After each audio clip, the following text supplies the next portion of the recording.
الكريم وعلى آله وأصحابه ومن استنى بسنة يوم الدين.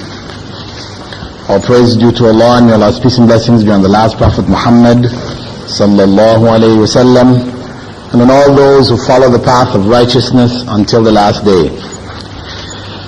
In our previous session, we completed the story of Musa and Al-Khadir up to the point where they parted ways. And in verse 78, there Al-Khadir informs Musa, saying, "This is where our ways must part. Now I will let you know the meaning of those things that you are unable to patiently bear." He's referring, of course, to the three incidences which took place: the damaging of the boat, the killing of the boy, and the rebuilding of the wall. So Al-Khadir in verse 79 begins with the first of the incidents. He says there, or Allah quotes him as saying, أما السفينة فكانت لمساكين يعملون في البحر فأردت أن أعيبها وكان وراءهم ملك يأخذ كل سفينة غصبا. As for the boat, it belonged to some poor people working at sea. I wanted to damage it, as there was a king coming behind them who was seizing every ship by force. The first part, as for the boat, it belonged to some poor people working at sea. This part of the verse actually is used by some scholars, among them Imam al-Shafi'i, as proof that the term faqir is in relationship to miskeen, both of which are translated as poor. That faqir is actually a person in a more difficult situation. We could say somebody, I suppose, as opposed to translating it just as poor, we translate it as destitute. Because here Allah describes the individuals as being miskeen, but they were working on a ship. They had a ship on which they were working. So a person can be considered poor while still having some property, but they're still, in a level of poverty. Whereas the faqir refers to somebody whose situation is without any kind of owning any property. He doesn't have even the meal for a day.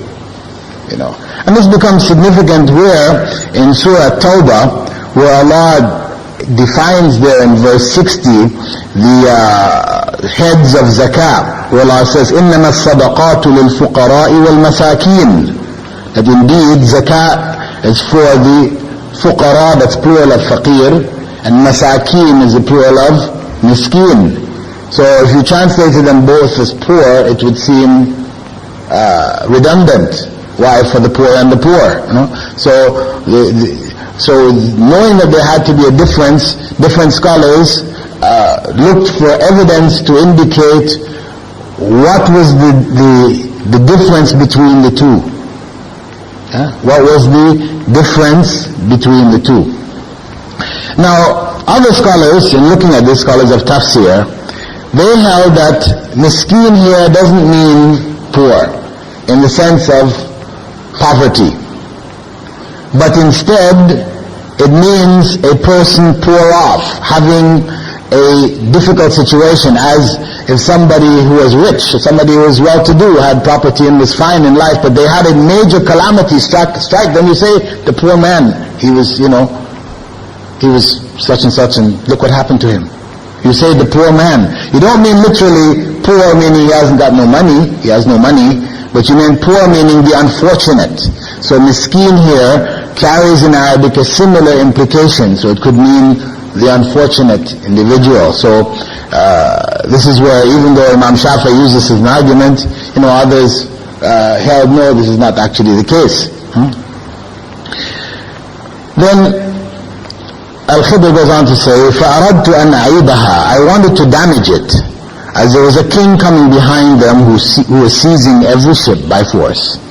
Prophet Muhammad ﷺ, in the narration found in Sahih al-Bukhari and Sahih Muslim, he quoted Al-Khidr as saying, I wish that if the boat passed by the king, he would leave it because of its defect, and after they had passed by, they could repair it and continue to benefit from it.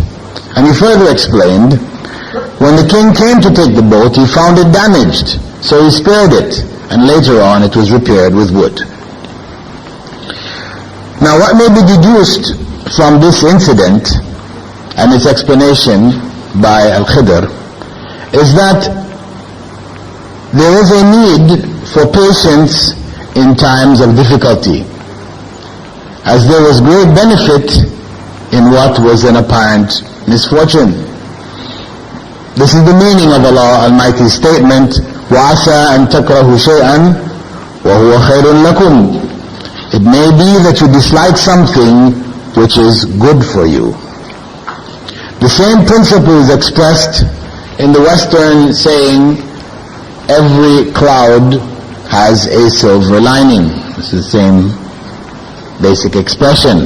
Of course, this one attributes it directly to God. It's more rather than nature. You're looking really at where's the source of it all, right? It also serves as the foundation for explaining the purpose of evil in a world created by a good God. Right? This is the big question. The Almighty did not create evil or permit evil to take place for the evil itself. For if he did, he would be an evil God, not a good God. Instead, he created evil for the good he knew it would produce. Nothing Allah creates is completely evil. Every evil incident has a good side for which it was created or allowed to happen. Right? This is a basic principle for understanding the realities of this life, where all of us in all our lives, from the time we are children till the time we die, we experience a variety of calamities. Our lives shift between times of success and pleasure and enjoyment to times of sadness and calamity and trials. This is the nature of our life, going between the two. So if one doesn't understand the purpose of trials, what is behind it, where the benefit lies in it, then he or she can only see the trial and the world around themselves. They can't see what is behind, so what they end up doing is blaming either themselves or blaming others. You blame yourself or you blame others. So the only way to go, most times people blame others, right? This is the easy way to do it, right? Because blaming yourself means you have to go and look and see what's wrong with you, what was the cause, you have to correct yourself. That requires effort. Whereas blaming others is easy, You can always find a scapegoat, somebody else to say, well, it was your fault. This is why this happened. So, of course, what that leads to is ill feelings, because of course nobody likes to be blamed. You're blaming others, they say, no, it's not us, it's you, So this just creates bad feelings back and forth. And of course, this leads to the kind of rage that we see, happening in societies where consciousness of God has evaporated. In those societies where people lose their jobs and the only response they can have, the only way they can deal with this trial is to go back into their office and mow down their, former workmates, their boss, or whoever they felt was responsible. They just go and kill them, take their lives, and then kill themselves. These kinds of actions you're seeing happening time and time again. Whether it's within families, whether it's in job situations, or it's in schools, Columbine, massacre, where a young boy was jilted by his girlfriend. I mean, he's only, 12 years old or 13, the girlfriend means that much. You were jilted by your girlfriend. He gathers up his father's gun collection, goes to the school, and starts shooting down students and teachers. I mean, this kind of rage, this kind of emotion, which is of anger, etc., which is directed at human beings, this is because of the lack of understanding of what this life is about, how to understand the trials that are going on in our lives. So this verse addresses an element of the trials. What appears to be evil has behind it good. And it is knowledge of this reality which gives the believers confidence to be patient in the most trying times. Because if we understand patience is the key to success in this world. As Allah subhanahu wa ta'ala said, describing Surah Al-Asr, people who are successful, He gives the qualities. He says, last one is, وَتَوَاصَوْا بِالصَّبْرِ. They advise each other to be patient. Otherwise they're lost. If a person doesn't have patience, they are lost in this world. And this is one of the biggest lessons that we're supposed to learn from Hajj, is patience. Because if you don't have patience, then your Hajj will be in tatters. It will fall apart in front of your eyes. You must have patience. This is one of the people asking, what are the lessons from Hajj? That is one of the major lessons, is patience. So patience is something critical, which each and every one of us needs to learn. And it becomes easier when you have knowledge, when you have an understanding of what is behind things. On one hand, some people seem to be naturally more patient than others. So that patience is something which is a characteristic of that individual, which doesn't necessarily require knowledge. That is just a patient type of person. Okay, there's an element of patience which is like that. But when it comes to major calamities, really, everybody falls apart. If they don't have insight, trust in God, etc., then they cannot handle it. Easy, small things in life, yes, people can handle it just out of being patient by nature.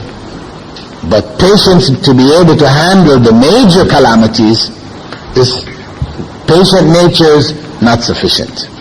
You'll see that person who was patient all along, when that thing comes, they explode. You say, oh, I thought he was patient. Yeah, he was patient, but patience has its limits. Right? And that's what they say. Isn't there a common saying? Patience has its limits. Well, it has its limits if you don't have this understanding, the understanding of the believers. Of course, for the believers, patience has no limits. Patience has no limits. Whatever limits are there is what we set. But technically speaking, you cannot be too patient. We cannot be too patient. I mean, unless you're dealing with patience in front of corruption. I mean, this is a different situation. Where corruption is taking place, and you are allowing it to take place. See, then this is something, because that involves going against other commands, where Allah says that, wherever the Prophet ﷺ said, wherever you see evil, you should stop it with your hand or speak out against it. So He said, don't be patient in these matters. Right? So those kind of circumstances, patience is out of place. If patience means that you are silent, you don't deal with that corruption. But if patience means that you deal with it patiently, meaning you don't just explode, you see something wrong and you're just exploding, no, but you deal with it systematically. You understand this thing is wrong, let me correct this, so on, so on. So you deal with it in a systematic way which will bring about, useful results. So, really, it is knowledge of the reality that there is good behind every evil that gives the believers the ability to remain patient at the most trying of times. And in this way, their approach to life is according to what is referred to as the win-win approach. In every circumstance, they're winners. It's not a win-lose situation, because things didn't go my way, I lost. No. Even if things don't go my way, I'm still a winner. Because I'm patient, accepting that Allah has chosen a better way for me. Right? And this of course is in keeping with what Prophet ﷺ had said in a narration reported by Suhaib ibn Sinan, in which he quoted Prophet ﷺ as saying, عَجَبًا لِأَمْرِ الْمُؤْمِنِ إِنَّ أَمْرَهُ كُلَّهُ خَيْرٌ وَلَيْسَ ذَلِكَ لِأَحَدٍ إِلَّا لِلْمُؤْمِنِ إِنْ أَصَابَتْهُ سَرَّاء شَكَرَ فَكَانَ خَيْرًا لَهُ وَإِنْ أَصَابَتْهُ ضَرَّاء صَبَرَ فَكَانَ خَيْرًا لَهُ. The affair of the believer is amazing. The whole of his life is beneficial. That is only in the case of the believer. When good times come to him, he is thankful, and it is good for him. And when bad times befall him, he is patient, and it is also good for him. Now, Al-Khadir's act of damaging the ship, or the boat, comes under a general legal maxim known as repelling the greater of two evils with the lesser of them. Repelling the greater of two evils with the lesser of the two. From this maxim, a further major benefit may be deduced. That of damaging part of something in order to repair the remainder. Damaging part of something in order to repair the remainder. These are two principles. They're all related. They're interrelated. The idea of repelling lesser of two evils with the great two evils with the lesser of the two. I mean, this principle we can apply, throughout our lives. Where you find a situation where you have a choice between two evils, right?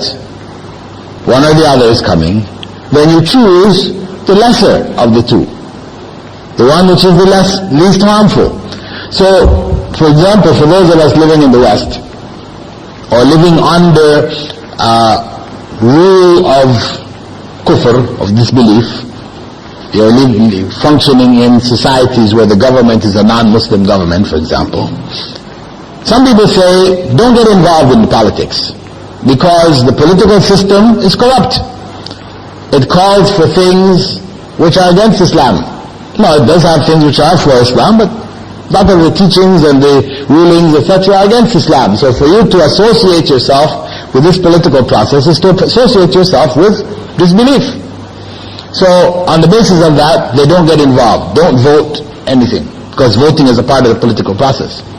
But scholars point out that, yes, while we don't want to associate ourselves, meaning you become the card-carrying member of one of the political parties, whose platform includes things which are against Islam.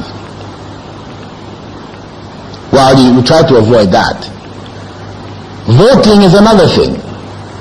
Because if somebody is going to be voted into office, somebody is going to become, a president or a mayor or whatever in the country, and somebody else is running against this person, relative to Muslims, both of them being non-Muslims, represent some element of evil. Meaning that they will, in one way or another, support or promote practices, principles which will be against Islam. So that's where the evil lies. Not necessarily that the people themselves are evil people, but evil will come from them because of the system. So now when you look at the two individuals, if you see that one of them is openly calling for the evil, Muslims should be restricted, break down their masjids, whatever, they're openly calling for it. Whereas the other one is a moderate individual saying, no, we have to live together, this is a plural society, so and so and so. Well, both of them contain evil, but you can see one is obviously going to make life very difficult. And the other one, it's possible to function within that scope of that person's activities. So, for you to sit back and say, I'm not going to vote, and then the evilest one comes in, most evil one comes in, you've been a cause for that evil one to come in. So, you are obliged in that circumstance to cast your vote in order to prevent the greater evil from coming. So this is the concept, this is the circumstance of lesser of two evils. You could say also, even in circumstances where you're starving to death, nothing available to eat except a pig. Right? Now eating pig is haram. That's an evil. Dying is also a greater evil. To kill yourself, to die relative to yourself, is a greater evil. So you choose the lesser of the two, eating the pig. To prevent the greater of the two, you're dying. So this is the principle being applied. Now, the second principle, she said, deduced from that, which was that one may damage a part of something in order to repair the remainder, right? Or to save the remainder. In the case where he broke the boat, he damaged a part of the boat to save the whole boat. That principle is applied by medical doctors, for example, where you get burnt in your face. Skin has been burnt off. What do? They will take skin from your thigh and put it on your face. Now, cutting skin and flesh from your thigh, this is an evil. Right? You are damaging a part of your body when you cut it off. But you are doing so to repair the rest of the body. The face, which the skin is not going to grow back, whatever, it will cause maybe ultimate infection and things like this, where you might end up dying. To save the body as a whole, you remove some skin from the thigh. The doctors are applying this principle, to save the rest of the body. Now, one may, and what can be deduced from this also, and from a legal perspective within Islamic law, where you have property, which is what they call waqf. Waqf meaning an Islamic trust. Somebody dies, leaves behind money, and they say, this is for the benefit of the community. They've not left it to any individual, it is left to benefit the community. It's a trust for the community. Now, if that property, for example, went into disrepair, started to break down, whatever, is going into ruination, you are allowed, though normally waqf is not for sale, you cannot sell waqf. What has been given to the community, you cannot go and sell it and say, I want to take the money and do something else with it. No. If a person has left behind a trust, it has to function as he left it behind. But now if there is ruination taking place, it's breaking down, some element of it is being damaged, for you to sell a portion of it in order to repair the remainder, this is permissible, following this principle. This is all taken out of this verse from the Quran. Now, one might say, this sounds like the ends justifies the means. We have an evil Machiavellian principle, which is stated in the ends justifies the means, where people use evil means to try to produce good ends. Right? It's a well-known principle used in Western circles. And Muslims have even tried to incorporate this. And in fact, I heard some individuals bring this argument to me, which is used actually to sway people's minds into the way, of violence and terrorism in the name of Islam. Right? When I said to an individual, he came and mentioned to me about, attacking non-Muslim properties and these kind of things, in the West. And I said to them that this is evil. This is not allowed. Islam does not permit this. He said to me, what if our attacks caused America to fall and an Islamic state was set up in its place? Would that be a good thing?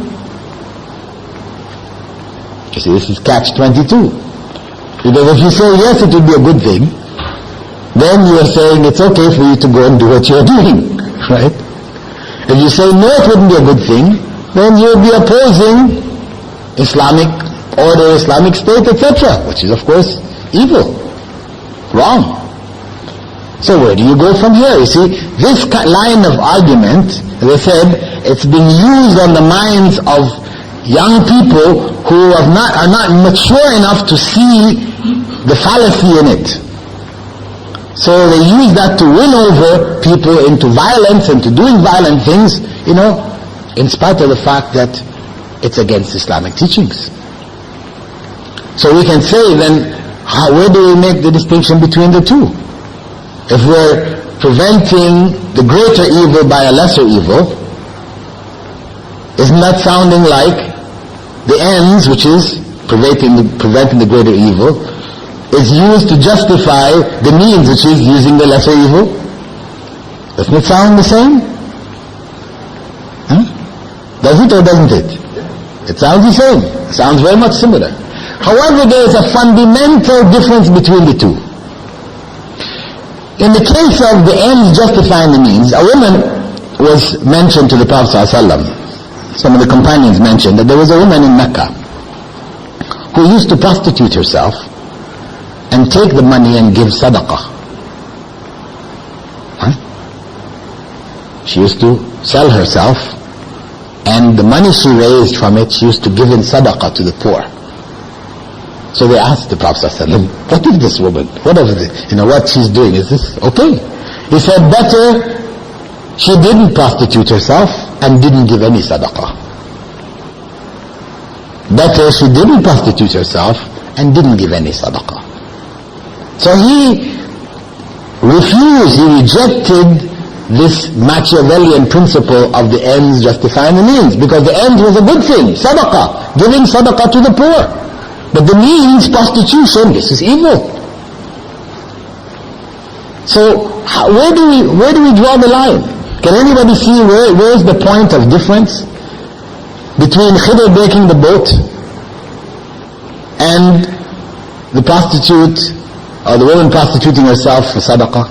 Can we see the difference between the two? Khidr was divinely guided? No. That's a different issue. The fact that Khidr was divinely guided is a different issue. I mean, the principle which Khidr established is an acceptable principle. Cutting off some skin from your thigh to save your face, eating pork to save your life, all of these things are established principles. This doesn't require special revelation. It's an established principle. What is the difference between the two?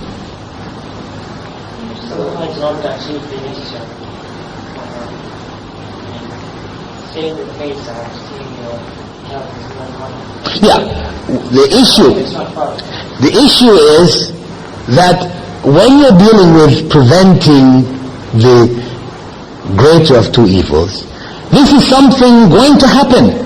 Either it has happened already, an evil like you got burnt, or it's going to happen, one person is going to be elected who is evil. So this is something which is on you, it's inescapable, right? Whereas in the case of prostituting yourself, it's not something inescapable. You're not forced to do it. There's no pressure on you. This is something you are choosing to do.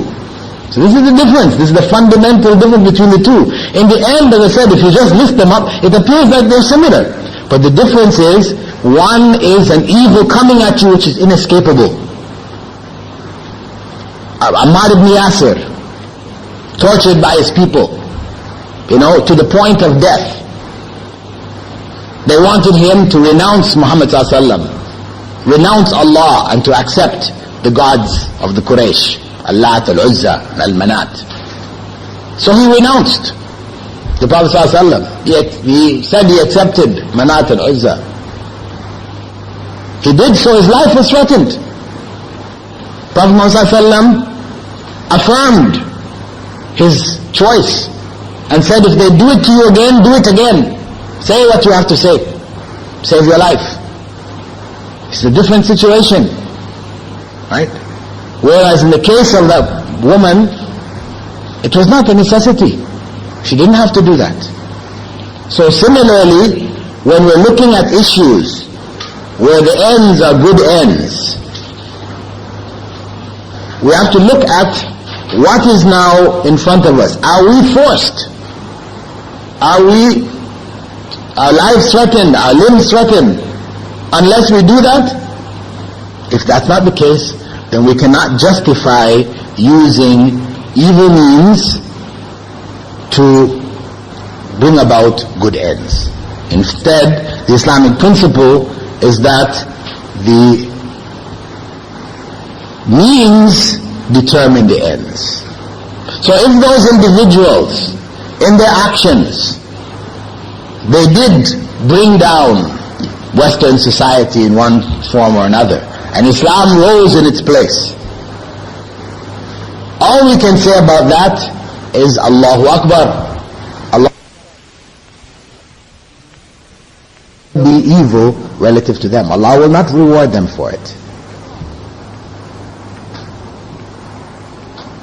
Allah will not reward them for it. It's still an evil.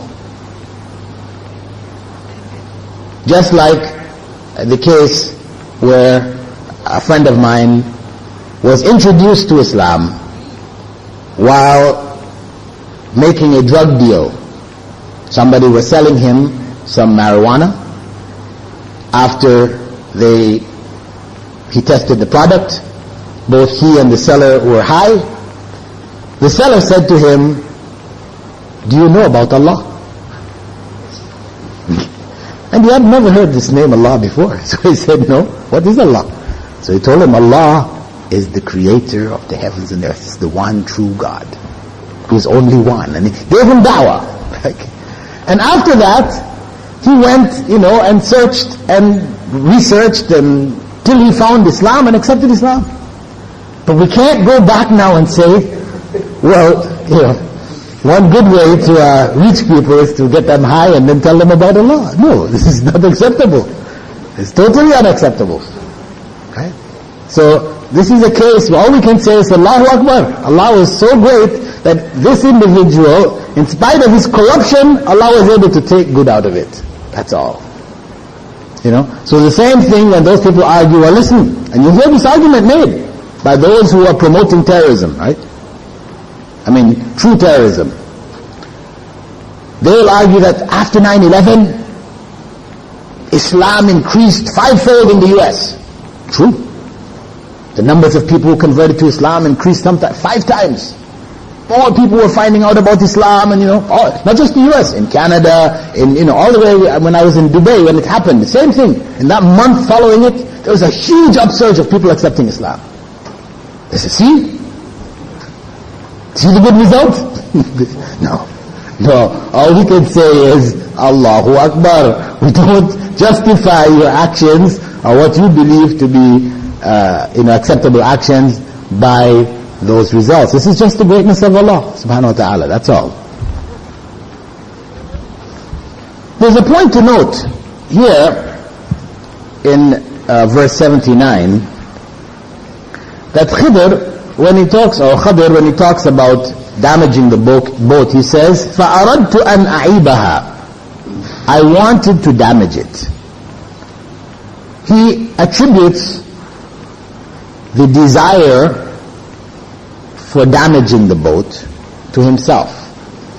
Though, where did it come from? Where did it come from? It came from Allah. Allah subhanahu wa ta'ala instructed him to do it. This is why he was doing it. He explained in the end, I didn't do anything of this for myself. Right? So this is from Allah. But he attributes this act and the desire to the act to himself. And this is part of the etiquette that we use when we deal with evil in relationship to Allah as a norm. That we don't ascribe evil directly to Allah. So you find, for example, in the Quran where Allah says, قُلْ أَعُوذُ بِرَبِّ الْفَلَقِ مِنْ شَرِّ مَا خَلَقَ, say, I seek refuge in the Lord of the Dawn from the evil of what He has created. He didn't say from the evil He created, but He said from the evil of what He has created. The evil coming from what He created. Though in the end He says elsewhere, وَهُوَ خَالِقُ كُلِّ شَيْءٍ, He is the creator of all things, and that includes the evil. But we don't refer to Allah as the creator of evil. It's not one of His descriptions. Though it is included in the general thing of Him being the creator. Just this is out of proper etiquette when conceptualizing, when referring to Allah, we don't refer to Him in that way. But though it is fact. And we find actually in the Sunnah of the Prophet ﷺ that he taught, for example, when you wear a new garment, that there's a dua to make. Allahumma laka alhamd, anta kasawtani, as'aluka min khayrihi wa khayri ma sumi'a lah, wa a'udhu bika min sharrihi wa sharri ma sumi'a lah. O Allah, thanks is due to you, for it is you who has clothed me. I ask you for its benefit and the benefit for which it was made. And I seek refuge in you from its evil and the evil for which it was made. Without ascribing it directly to Allah. Talking in the passive voice.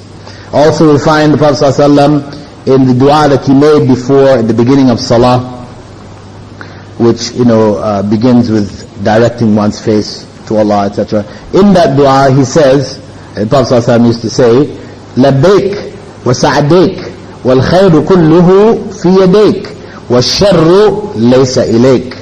Here I am, I hear your call, happy to serve you. All good is in your hands, and evil does not stem from you. All good is in your hands, and evil does not stem from you. Evil, obviously referring to here as pure evil. Evil without any good behind it. This is from us as human beings. We're the ones who commit pure evil. Meaning we have an evil intent and we do an evil act. That is pure evil. Allah may permit or cause what we consider to be an evil act, but His intent is not evil. His intent is good, for the good that is to come from it. Verse 80, وَأَمَّا الْغُلَامُ فَكَانَ أَبَوَاهُ مُؤْمِنَيْنِ فَخَشِينَا أَنْ يُرْهِقَهُمَا طُغْيَانًا وَكُفْرًا فَأَرَدْنَا أَنْ يُبْدِلَهُمَا رَبُّهُمَا خَيْرًا مِنْهُ زَكَاةً وَأَقْرَبَ رُحْمًا. And as for the boy, his parents were believers, and we feared that he would cause them grief by his rebellion and disbelief. So we wanted their Lord to replace him with a more righteous and merciful child. أَمَّا الْغُلَامُ فَكَانَ أَبَوَاهُ مُؤْمِنَيْنِ. And as for the boy, his parents were believers. Implies that their son was a disbeliever. Ibn Abbas said, as for the boy, he was a disbeliever. فَخَشِينَا أَن يُرْهِقَهُمَا طُغْيَانًا وَكُفْرًا. And we fear that he would cause them grief by his rebellion and disbelief. The Prophet ﷺ quoted Al-Khidr as saying, so far as the boy is concerned, he was by his very nature an unbeliever, whereas his parents loved him very much. Had he grown up, he would have involved them in wrongdoing and unbelief. Dawood ibn Asim said their next child was a girl. So that child, Allah knew that child was going to grow up and be a fitna for his parents. So he instructed Al-Khidr to take his life. While mentioning the boy, Al-Khidr said, we feared, which means that he is attributing this knowledge not just to himself. He's attributing an element of it to Allah subhanahu wa ta'ala. So he wanted their Lord to replace him with a more righteous and merciful child. Prophet ﷺ said, Allah does not destine for a believer a portion of destiny except that there is good in it for him. Allah does not destine for a believer a portion of destiny except that there is good in it for him. Qatada, one of the students of Ibn Abbas, he commented on this incident saying, indeed what Allah destines for the believer, which is distasteful for him, is better for him than that which he likes. When the boy was born to his parents, they were happy, and they were sad when the boy was killed. But if the boy had stayed with them, he he would have caused their destruction. So a human being should be pleased with Allah's destiny. Human being should be pleased with Allah's destiny. A believer never suffers a trial except that it is good for him. Because if he's patient with it, then Allah rewards him for it, or he gets something better in exchange for it. Now the principle of patience in times of difficulty is also applicable in this instance. وَعَسَىٰ أَن تَكْرَهُ شَيْئًا وَهُوَ خَيْرٌ لَكُمْ. It may be that you dislike something which is good for you. The same principle applies here also. However, in this circumstance, there is something different from the previous circumstance. There is a qualitative difference between the two. What is the difference between the two? Boy is killed in this one because of the evil he was going to cause. The boat is damaged in the first one because of the evil that was coming to it. What's the qualitative difference between the two?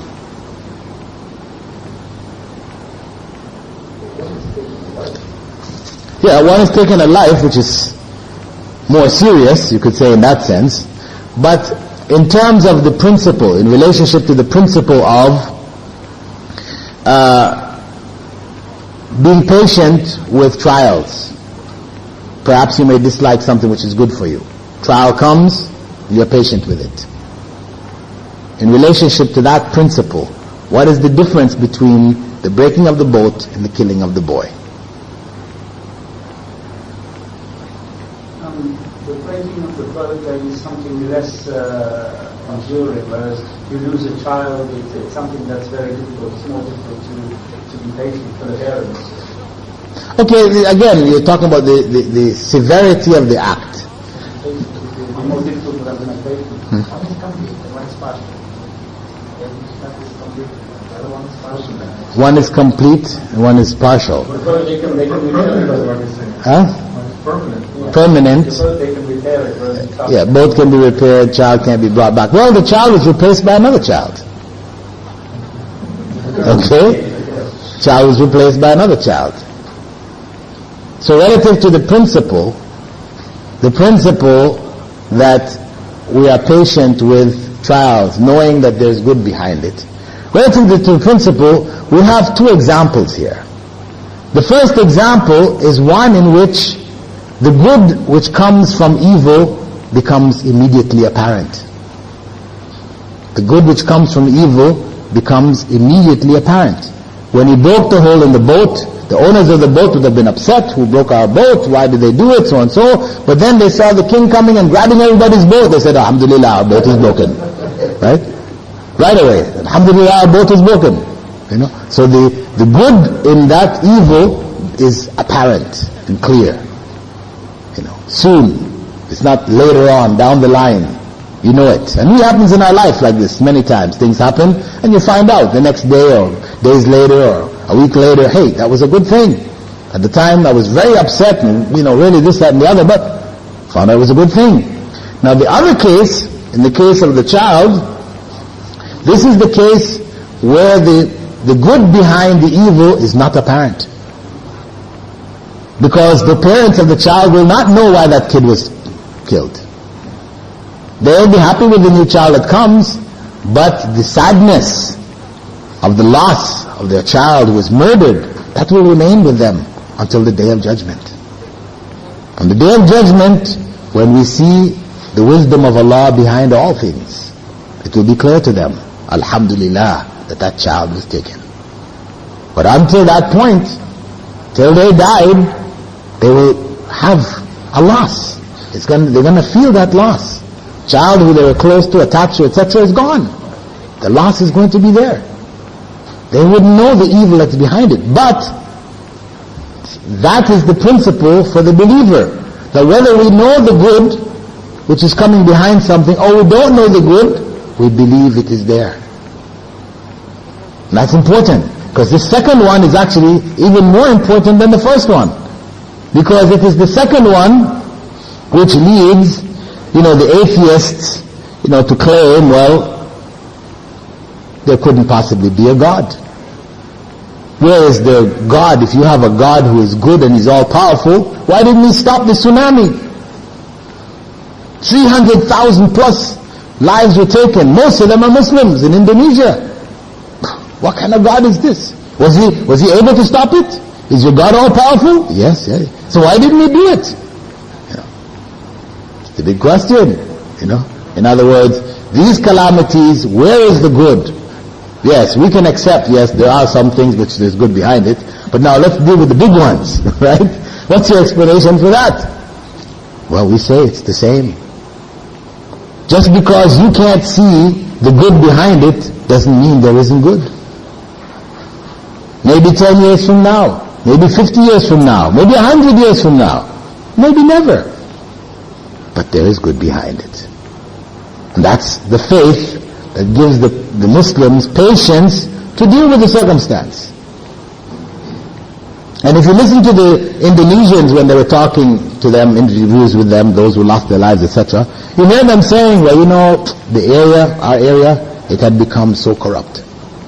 There were all these, bars and discos and all kinds of corruption was in these areas.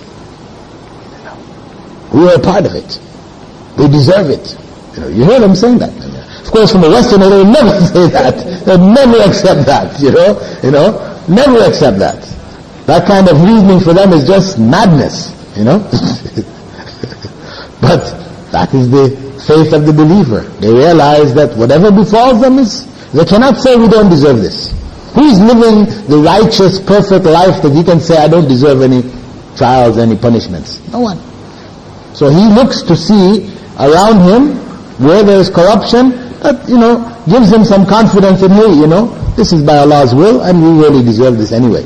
But even if you can't find something like that, if you can't find some other explanation, ultimately it is by the command of Allah and there is good in it. Verse 82, which completes the series, وَأَمَّا الْجِدَارُ فَكَانَ لِغُلَامَيْنِ يَتِيمَيْنِ في المدينة وكان تحته كنز لهما وكان أبوهما صالحا فأراد ربك أن يبلغا أشدهما ويستخرجا كنزهما رحمة من ربك وما فعلته عن أمري ذلك تأويل ما لم تستطع عليه صبرا. As for the wall, it belonged to 2 orphans living in the town. There was a treasure under the wall belonging to them, and their father was a righteous man. Your Lord wanted them to reach maturity and extract their treasure by your Lord's grace. And I didn't do any of it on my own. That is the real meaning of those things which you are unable to patiently bear. As for the wall, it belonged to 2 orphans living in the town. There was a treasure under the wall belonging to them. Some narrations indicate that the treasure was gold. But there is an authentic narration from Abu Dharr in which he quoted the Prophet ﷺ as saying, this treasure was in fact a tablet of gold, which had inscribed on it some words of divine revelation, which said, in the name of Allah, most gracious, most merciful, Bismillah ar-Rahman ar-Rahim. I am amazed, is Allah speaking, I am amazed by one who believes in destiny but becomes sad. I am amazed by one who believes in destiny but becomes sad. And I am amazed at one who is certain about death but is excessively happy. I am amazed at one who is certain about death but is excessively happy. And I am amazed at one who knows this world and its ups and downs but feels safe in it. But I am amazed at one who knows this world and its ups and downs but yet feels safe in it. There is no God but Allah, and Muhammad is his messenger. Sallallahu Alaihi Wasallam. وَكَانَ أَبُوهُمَا صَالِحًا. And their father was a righteous man. Sa'id ibn Jubair narrated from Ibn Abbas, they were taken care of because their father was a righteous man. although it is not stated that they themselves were righteous. Although it is not stated that they themselves were righteous. It was from Allah's gratitude to His righteous Father that He was kind to His children. So this is among the blessings of righteous parents, that Allah will protect their children. Some of the scholars said that when it said their father was a righteous man, they said it was actually not because they used the term father when referring even to grandfather. They said really it was the grandfather who was 10th removed from them. I mean, just basically, I mean, of course we don't have this certainty of knowledge, but the point is that a righteous father, Allah will bless the family, the children, because of His righteousness. Even if they may be unrighteous. They may go astray and come back. They may go astray for some time, but Allah's protection is there that they eventually will come back. They will not be lost. They will be protected. But of course it's not absolute, because you had the son of Prophet Nuh who took his own path. Right? Prophet Noah's son took his own path. But in general, righteous parents produce righteous children. Where children are unrighteous, in the majority, then you have to look back at the parents. And the parents are at fault. The parents have gone astray. The parents are misguided. The parents' errors are involved here. Your Lord wanted them to reach maturity and extract their treasure by your Lord's grace. Here, the will wanted is attributed to Allah, the Exalted, because no one else is able to bring them to the age of full strength and puberty except Allah. In contrast, He said about the boy, so we intended that their Lord should exchange him for them, for one better in righteousness. And concerning the ship, so I wished to make a defective damage in it, and Allah knows best. So you see a difference in who is, where the will and the wish of what is taking place is attributed. In the third verse, or the third section, it's attributed directly to Allah. Whereas in the previous two, it was to Khidr. It's Khidr talking. Whereas in the third one, he attributes it straight on to Allah.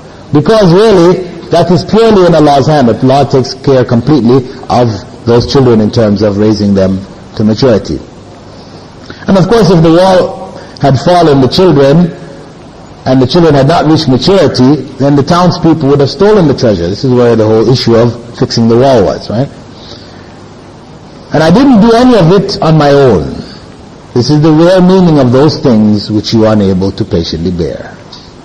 I didn't do any of it except on my own. I didn't do any of it on my own.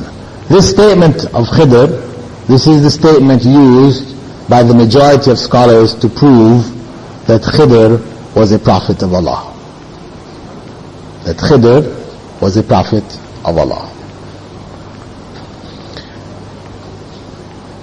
Al-Khidr clearly states here that he did not do any of the acts from his own reasoning and intelligence, but from revealed knowledge and divine inspiration. Because what took place is beyond human intelligence. Human beings cannot claim this for themselves. Consequently, when Najda al-Haruri was from the Khawarij, he asked Ibn Abbas about killing children, and the Khawarij were involved in killing Muslims, men, women and children. Ibn Abbas replied to him, if you know about them what Al-Khidr knew about the boy, then kill them. Otherwise, don't kill them. Also, when Umar ibn al-Khattab sought permission from the Prophet ﷺ to kill a young man by the name of Ibn Sayyad in the time of the Prophet ﷺ, who was thought to be Dajjal. He was thought to be Dajjal. So Umar ibn al-Khattab, he had asked permission from the Prophet ﷺ to kill him. But the Prophet ﷺ said, if it is him, Allah will not give you power over him. And if it is not, there is no good in killing him. So of course killing of children is not permissible except in exceptional circumstances. So, the verse is rounded off with Al-Khidr confirming that what he did was by Allah's command. He had been assigned to teach Prophet Musa something. Prophet Musa was unable to handle the weight of that knowledge. And this was Allah teaching Prophet Musa that he was not the most knowledgeable. Because remember we said the whole of that story started with Prophet Musa being asked, who is the most knowledgeable person in the world? And he said, me. From that, the story began. Allah rebukes him, tells him, no, you're not the most knowledgeable, there's somebody else. And then he went off to gain that knowledge. So, this story, of course, as you mentioned earlier, has been used by some people to justify the actions of individuals who they have elevated to the status of sainthood. People who they call the awliya, the abdal, the qutub, all kinds of names they give them. Basically they're talking about people who have special knowledge. They have a special connection to Allah. And these people are above the Sharia, as Khidr was functioning above the Sharia. Right? Musa was sticking with the Sharia. That's the rest of us. But there are people who have been elevated with this special knowledge above the Sharia to act in this way. However, this is lies. These are lies. As we said, Al-Khidr received revelation. And none of these people who they're calling saints, etc., can make this claim. Those of them that claim it are clearly fallen into disbelief. So this incident here can in no way be used to defend these people's practices. And as a result of this mode of argument, you find, if you read about these individuals of the past, some of the most, gruesome corruptions amongst them. They will sit and watch, their followers will sit and watch, the leader, the peer, or the sheikh drink alcohol, fornicate, commit adultery, all kinds of corruption in front of them, and they will say, when people say, what is this? They say, it's not as it seems. Right? It's not as it seems. It just appears that way to you. So, this is delusion, because once you open that door, then the Sharia is destroyed. The Sharia is destroyed. So, this basically concludes the story of Musa and Khidr. There is a list of benefits which can be deduced from the story, which we don't have enough time to cover. Perhaps next session, next Friday, I will take out the main ones and we'll go through them as a review of the lessons to learn from the story. But there is also a narration. This is just added information, authentically narrated about Al-Khidr. On one occasion, the companion by the name of Abu Umama Al-Bahili, he said that the Prophet ﷺ was sitting with them, he and the other companions, and he asked them, shall I tell you about Al-Khidr, tell you something about him? So they said, yes, O Messenger of Allah, please tell us. He said, one day when Al-Khidr was walking in the marketplace, in the time of the Israelites, he's from the time of Bani Israel, right, the Israelites. He saw a man who was poor, and the man said to him, give me some charity, may Allah bless you. Al-Khadir told him, I believe in Allah and I don't have anything to give you, I have nothing. So the man said to him, I ask you for the sake of Allah to be charitable to me. I looked to the heavens and to the earth for good, and I can see good in your face, and I have hope from blessing from you. So Al-Khadir said again, I believe in Allah, but I really don't have anything to give you. The only thing is that you sell me and take the price. Sell me as a slave and take the price. The poor man said, is that okay? And Al-Khadir said, yes. I'm telling you the truth. Because you have asked me using a great request, because